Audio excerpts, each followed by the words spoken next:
Siya si Jones, ang taga-Katay. Ang pinakamasamang mamamatay tao sa buong kasaysayan ng Zaban. Paano mo gustong maglaban? Maglaban? Nagkakamali ka. Ang tanging gusto ko, marinig kang sumisigaw at nagdurusa. Ganun? Okay.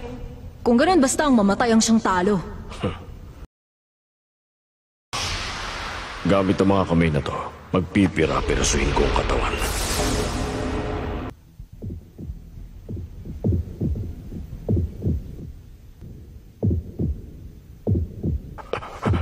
Sa akin yan.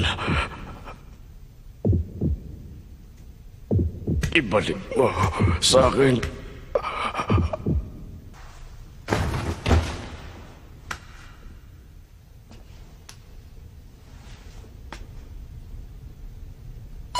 별이 있다